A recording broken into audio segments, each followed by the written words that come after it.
औज़ु बिल्लाहि मिनश्शैतानिर्रजीम बिस्मिल्लाहिर्रहमानिर्रहीम अल्लाहुम्मा सल्लि अला मुहम्मद व अला मुहम्मद वाजिल फ़रजुम। नाज़रीन अस्सलामु अलैकुम व रहमतुल्लाहि व बरकातुहू। मैं आपका मेज़बान सैयद रिज़वान नक़वी आज एक अहम प्रोग्राम लेकर हाज़िर हुआ हूँ। जैसा कि आपके इल्म में है कि पहली माह मुबारक रमज़ान से 29 माह मुबारक रमज़ान तक ये सिलसिला जारी व सारी है। इस प्रोग्राम का उन्वान सुख़न है अज़मत माह रमज़ान। इस हवाले से मुतअद्दिद बार यहाँ पर गुफ्तगू हो चुकी है। अल्हम्दुलिल्लाह 29 माह मुबारक रमज़ान तक ये सिलसिला जारी व सारी रहेगा। आज इस प्रोग्राम में हमारे मेहमान आलिम दीन हुज्जतुल इस्लाम वल मुस्लिमीन आली जनाब मौलाना सैयद शबात हुसैन रिज़वी साहब क़िबला हमारे दरमियान इस वक्त यहाँ पर मौजूद हैं, जिनसे हम आज अज़मत माह रमज़ान के हवाले से गुफ्तगू करेंगे। क़िबला अस्सलामु अलैकुम। वालेकुम अस्सलाम व रहमतुल्लाह। आपका इस्तक़बाल है हमारे इस प्रोग्राम में।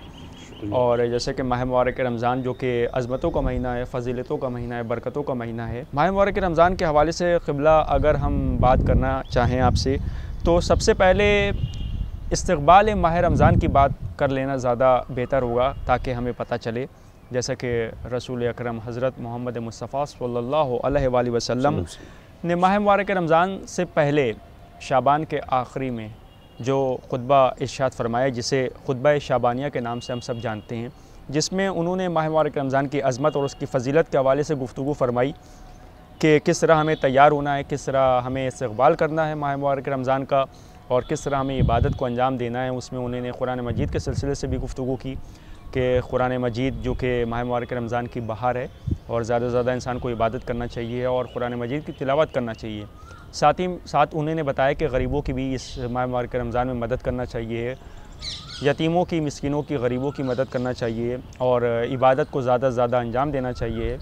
नमाज की पाबंदी करना चाहिए, रोज़े की पाबंदी करना चाहिए।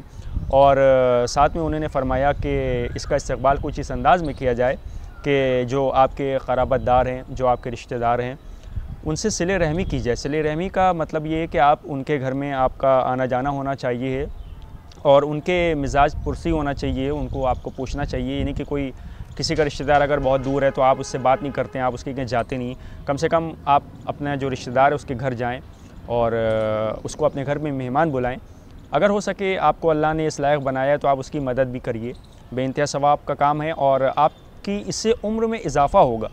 सिले रहमी अगर आप करते हैं तो आपकी इससे उम्र में इजाफ़ा होगा और आपके माल और दौलत में इजाफ़ा होगा, रोज़ी कुशादा होगी और बहुत सारी जो वबाएँ और बलाएँ होती हैं उससे आप महफूज रहेंगे, क्योंकि आपने किसी की मदद की है, वो भी उस इंसान की मदद की जो आपका रिश्तेदार है और जो गरीब है, जिसका हक़ है कि उसकी मदद की जाए। और रसूल खुदा सल्लल्लाहु अलैहि वसल्लम ने इरशाद फरमाया कि सिले रहमी से उम्र में इजाफ़ा होता है। हमारे आइमा ने भी इसके सिलसिले से गुफ्तगू की है। जनाब, सबसे पहले तो इस्तक़बाल माह रमज़ान के सिलसिले से आप हमारे जो व्यूअर्स, जो नाज़रीन हैं, उनको बताएँ। औज़ु बिल्लाहि मिनश्शैतानिर्रजीम बिस्मिल्लाहिर्रहमानिर्रहीम। ज़ाहिर सी बात है कि माह रमज़ान बहुत ही अजीम महीना है। इस महीने में हम अल्लाह के मेहमान बेशक होते हैं। जिस तरह मासूम ने फरमाया है कि रजब मौला अली का महीना है, बेशक, और शाबान रसूल अकरम सल्लल्लाहु अलैहि वसल्लम का महीना है, और रमज़ान खुदावंद आलम का महीना है। बेशक। अब रमज़ान आ रहा है कि जिस अल्लाह ने हमें पैदा किया, जो हमें एक एक सांस का अगर जो है उसका शुक्रिया अदा करे तो हम शुक्रिया अदा नहीं कर सकते। बेशक। ये जो सांस ले रहे हैं ये भी एक अतिया, एक नियामत है अल्लाह सुब्हानहू व तआला की। इस नियामत से जिस दिन हमको महरूम कर देगा खुदावंद आलम, एक लम्हा भी हम जो है वो आगे की ज़िंदगी नहीं गुजार सकते। तो अब रमज़ान का इस्तक़बाल हम कैसे करेंगे जब हम अल्लाह की मेहमानी में जा रहे हैं।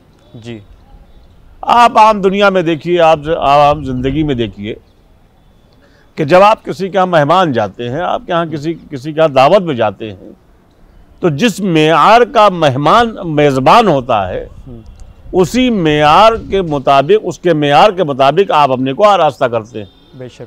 मसलन आप जो है सूट सिलाते हैं, कपड़े सिलाते हैं और अच्छा अपने को अच्छा मुज़य्यन करते हैं, क्योंकि जो मेज़बान है वो जो है वो वीवीआईपीज़ है, वीआईपीज़ है या मुतवस्सित तबके का है, तो उस हिसाब से आप तैयार करते हैं। और ये हम जो माह रमज़ान मुबारक है, ये खुदा का महीना है, तो जो सबसे ज़्यादा जो है वीवीआईपीज़ का भी वीआईपी है, बेशक, कि जिसने सबको पूरी कायनात को पैदा किया है, बेशक पूरी कायनात को पैदा किया है, जिसकी एक एक नियामत का शुक्रिया हम अदा नहीं कर सकते जी। तो हमको जब हम जो है जो सब वीवीआईपीज़ का जो है खल्क करने वाला है, पैदा करने वाला है, कि जब हम उसकी मेहमानी में जा रहे हैं तो हमको अपने को किस तरीके से आमादा करना है। बेशक, ये कपड़े हमारे काम नहीं आएंगे, बेशक, ये जो परफ्यूम लगा रहे हैं ये हमारे काम नहीं आएगी, बल्कि बारगाहे खुदाबंदी में जाने के लिए हमको अपनी किरदार की इस्लाह करना होगी। बेशक, अपने किरदार को हमें संवारना होगा, अपने अमाल को, अपने अंदर तकवा लाना होगा। रोजा नाम ही इसी चीज का है जी।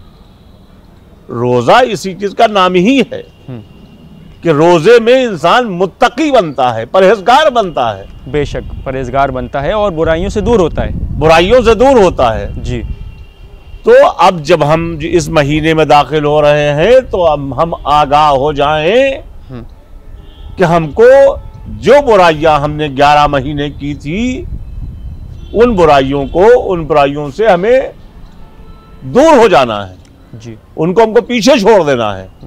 और अब जो अल्लाह की बारगाह में हम जा रहे हैं, अल्लाह के मेहमान बन के हम जा रहे हैं, इसकी हमको उस वहदहू ला शरीक की हमको हमद सना करना है और इस तरीके से इबादत करना है कि खुदावंद आलम मेरी इबादतों को कबूल कर ले और माह रमज़ान के बाद जो हमारा दिन शुरू हो तो जाहिर सी बात है कि एक नई जिंदगी हम उसमें शुरू करें।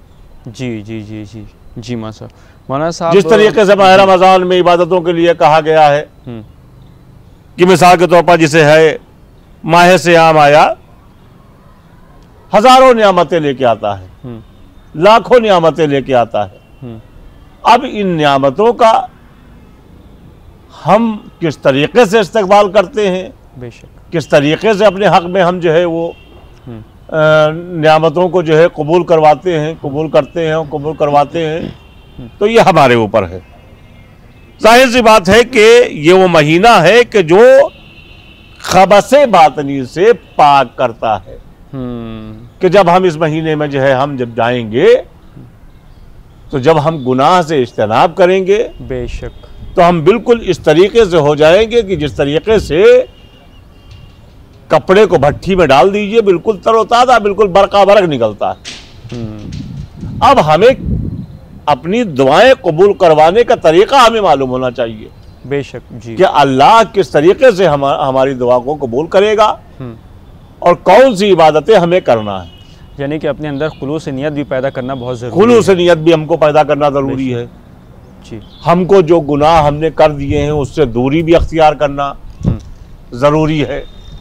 हम उसकी दस्तरखान पर जा रहे हैं, हर नियामत से उसको जो है हम मुज़य्यन हो रहे हैं, तो जाहिर सी बात है कि जो है कि उसके दस्तरखान का लिहाज रखना है, उसकी माबूदियत का ख्याल भी रखना है, उसकी तौहीद का ख्याल भी रखना है, हर चीज़ का एहतराम जो है, हर चीज़ का एहतराम करना है। तो इस तरीके से हम अपने को आमादा करें कि माह रमज़ान आ रहा है, हमने 11 महीने जो किया तो उसकी मग़फ़रत के लिए जो है ये एक महीना में दिया गया है कि अगर हम ऐसे गुनाह हमसे सरज़द हो गए हैं, यानी उसकी तौबा करें फिर, कि जो नाकाबिल तलाफ़ी हैं, तो उसकी तौबा हम करें। बेशक वो खुदावंदे करीम जो है वो इतना रहीम व करीम है कि वो आपके गुनाह रहमान और रहीम है, बेशक आपके गुनाह माफ़ कर देगा, बेशक आपके गुनाह माफ़ कर बशर्ते कि खुलूस से दिल के साथ आप खुलूस से दिल के साथ में आप जो है वो उसकी बारगाह में आने के बाद आप तौबा करें जी। और तौबा करने के बाद तौबा उसे नहीं कहते कि जाके मालूम गालों पे हाथ मार लिए तौबा तौबा तौबा तौबा तौबा तो और फिर वही शुरू कर दोबारा वो अमाल अंजाम ना दे जिससे गुनाह सरजद हो रहे हैं, जिससे गुनाह सरजद हो रहे हों। जैसे कि अभी हम लोग की गुफ्तगू हुई, जैसे कि आपने इबादत की बात की थी कि भाई इबादत इस तरह की जाए कि खुशू खुशू के साथ इबादत की जाए और दुआ मांगने के लिए भी खुशू खुशू रहे और आपके दिल में एक नेक नीयत रहे कि भाई हाँ, अल्लाह की बारगाह में हम सिद्क़ नीयत से, सिद्क़ दिल से ये तौबा करते हैं और उससे दुआ मांगते हैं, यकीनन वो कबूल कर लेगा। इसी से हम रिलेटेड एक और सवाल करना चाहेंगे कि रोज़े में हमारी यानी कि बंदे की क्या क्या ज़िम्मेदारियाँ हैं, इस हवाले से भी आप ज़रूर बताइए। जाहिर सी बात है कि जब हम अब जो है इस्तक़बाल माह रमज़ान के लिए हम आमादा हो चुके हैं, तो अब माह रमज़ान में हमने रोज़े शुरू कर दिए, बिल्कुल अपने को आमादा कर दिया मैंने कि अब हमें जो है, इसलिए कि माह रमज़ान में जो है तो अगर हम सो रहे हैं तो वो भी इबादत है, एक सांस ले रहे हैं वो भी हम तस्बीह के बराबर हमारे लिए सवाब है। तो अब मसला आ गया है कि हमारी जिम्मेदारियां क्या हैं। माह रमज़ान बबरकत महीना है, और मैंने जैसे कि अर्ज किया आपको जो है कि इतनी बबरकत महीना है कि इसमें एक एक नेकी का बदला 100 गुना मिलता है। जैसे मिसाल के तौर पर हमने अभी इससे कभी पहले अर्ज किया आपसे कि जैसे मिसाल के तौर पर माह रमज़ान में इस तरीके से 3 दफ़ा सूरह तौहीद की तिलावत कीजिए तो एक कुरान का सवाब मिलता है। और अगर माह मुबारक रमज़ान में आप जो है एक आयत की तिलावत करेंगे तो आपको पूरे कुरान का सवाब मिलेगा। तो इतना बेहतरीन मौका हाँ और नहीं मिल सकता, हमको नहीं मिल सकता है जी। अब अगर इसमें हम अपनी मग़फ़िरत ना करा सके, हम तवज्जो न दे सके, बखाली कुरान को इस गरज से रखा कि जब इंसान कहीं पर जाए तो उसकी हवा दे दें हम, तो इसमें हमारी जो है गलती है, हमारी खामी है जी, बेशक। इसमें न कुरान माज़अल्लाह न कुरान की कोई खामी है। इसलिए एक कुरान तो पढ़ने के लिए आया है, हवा देने के लिए नहीं आया है, बेशक। अब जाहिर सी बात है रोजेदार को चाहिए कि रमज़ान मुबारक में ज़्यादा से ज़्यादा सवाब हासिल करे, बेशक। अब वो जो है सवाब कैसे हासिल करेगा, उसके लिए क्या करना चाहिए, उसकी जिम्मेदारियां क्या हैं। तिलावत कुरान पाक, बेशक इस महीने के लिए खासकर तिलावत कुरान मजीद का हुक्म दिया गया कि हुक्म दिया गया है जो है बात इसको तिलावत करे। जैसा कि कुरान मजीद में आयत है कि शहर रमज़ान अल्लज़ी उन्ज़िला फ़ीहिल कुरान, बेशक यही रमज़ान वो है कि जिसमें कुरान नाजिल किया गया है। तो हम कसरत से कुरान की तिलावत करें, जितना हो सके कुरान की तिलावत करें, और देख कर, ये नहीं कि जो कि मालूम हम मुँह ज़बानी उल्टी सीधी कुरान पढ़ रहे हैं। इमाम मासूम ने फरमाया है कि जब हम कुरान की तिलावत कुरान देख कर करते हैं तो सबसे ज़्यादा शैतान को गरा कदर गुजरता है, बेशक, क्योंकि उसकी आयतों को देखना भी इबादत है। जिस तरीके से मौला मुत्तक़ियान अली इब्न अबी तालिब अलैहिस्सलाम का चेहरा देखना इबादत है, कुरान की आयत को देख कर पढ़ना हाँ इबादत है, ये भी एक इबादत अजीम है। जाहिर सी बात है कुरान मजीद की आयतों की तिलावत न सिर्फ ये कि बेशुमार सवाब और जज़ा का सबब बनती है, बल्कि मरहलों और मर्तबों के लिए मैदान भी हमवार करती है। वाह सुभान अल्लाह, बेशक। कुरान मजीद की बहुत सी ऐसी आयत हैं कि मालूम है कि रसूल अकरम सल्लल्लाहु अलैहि वसल्लम के ऊपर तमाम मुशरिकीन और जो है तमाम कुफ्फार घर घेरे हुए हैं कि आज हम रसूल को कत्ल कर देंगे, मार देंगे हम। उसके बाद में जो है वो जिब्राईल आया, और जनाब जिब्राईल आने के बाद उन्होंने रसूल इस्लाम को तालीम फरमाई कि जो है कि ये अल्लाह का कलाम है, ये पढ़ते हुए आप निकल जाइए। बस सूरह यासीन ही के लिए आया है जी, कि जब मुशरिकीन ने आपका घर घेरा कि रसूल को आज हम कत्ल कर देंगे, तो रसूल अकरम सल्लल्लाहु अलैहि वसल्लम को जनाब जिब्राईल आया, और आने के बाद उन्होंने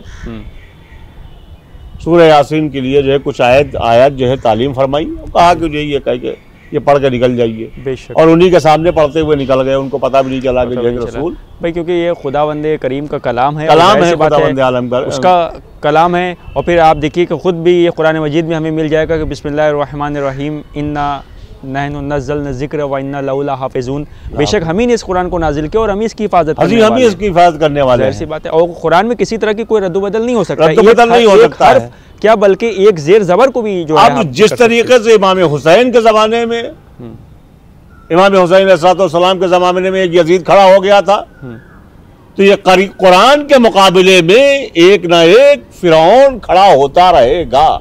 हाँ हाँ, लेकिन ये कि अल्लाह का वादा है, तो लेकिन अल्लाह का वादा है, अल्लाह उसकी हिफाजत जी जी करेगा, बेशक, और इंशाअल्लाह वो लोग जलील होंगे इंशाअल्लाह, जो कुरान के ऊपर हर्फ उठा रहे हैं, अहले बैत अलैहिस्सलाम के ऊपर हर्फ उठा रहे हैं। बेशक जी, इसमें कुरान की शख्सियत कोई नहीं बिगड़ रही है, बिल्कुल सही है, ना अहले बैत की शख्सियत के ऊपर जो है कोई आंच आ रही है, बेशक, बल्कि वो जलील हो रहा है रोज़े महशर कि जो कुरान की मुखालिफत कर रहा है, जो अहले बैत अलैहिस्सलाम की मुखालिफत कर रहा है। बेशक जाहिर सी बात है कि हमें कोई हक़ नहीं हासिल है, ये किसी भी पूरी कायनात में, पूरी दुनिया में सब सारे मुसलमानों का मुत्तफ़क़ अलैह फ़ैसला है कि भाई कुरान मजीद में एक हर्फ या ज़ेर व ज़बर की भी गुंजाइश नहीं है तब्दीली की। जाहिर सी बात है, कुरान जिस हालत में है वैसे ही है, वैसे ही है, और खुदा ने उसका वादा भी किया, खुदा ने उसका वादा भी किया, नाजिल किया, और हम इसकी हिफाजत करते हैं। बहुत यानी जो है जब खाने काबा ढाने के लिए जो है जनाब अब्दुल मुत्तलिब से कहा गया कि वहाँ जो खाने काबा ढाने के लिए जा रहे हैं,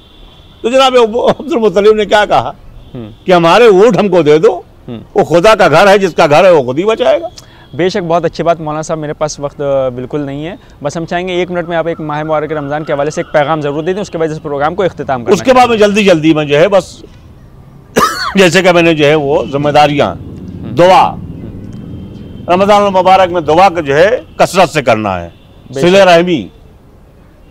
रहमी जो है, अपने पड़ोसियों का ख्याल रखना है, अपने रिश्तेदारों का ख्याल रखना है जी, हाजतमंदों की मदद करना है, यतीमों पर रहम करना है। वाह सुभान अल्लाह, बेशक, नेक अखलाक, बेशक बेशक, बद अखलाकी से पेश नहीं आना है, बल्कि अखलाक अपना दुरुस्त करना है जी जी, जिसके लिए अलैहिस्सलाम ने बार बार जो है अखलाक के लिए जो है हमें दर्श दिया है। बेशक बेशक, हम ऐसे जो है मालूम है कि ऐसा बद अखलाक हमको नहीं बन जाना चाहिए कि हमारे कलाम से किसी को तकलीफ पहुंची हो। बेशक किसी मोमिन का दिल ना दुखे, गुनाहों से दूरी, बेशक, हाँ, गीबत से परहेज, वाह, जिसके लिए रसूल इस्लाम सल्लल्लाहु अलैहि वसल्लम ने फरमाया कि अल-गीबत अशद्दु मिनस-सिना। मौला मुत्तक़ियान अली इब्न अबी तालिब अलैहिस्सलाम ने फरमाया कि गीबत करने वाला अपने मुर्दा भाई का गोश्त इस तरीके से खाता है कि जिस तरीके से जो है वो जाहिर सी बात है कि गीबत करने वाला अपने मुर्दा भाई का गोश्त खाता है जी।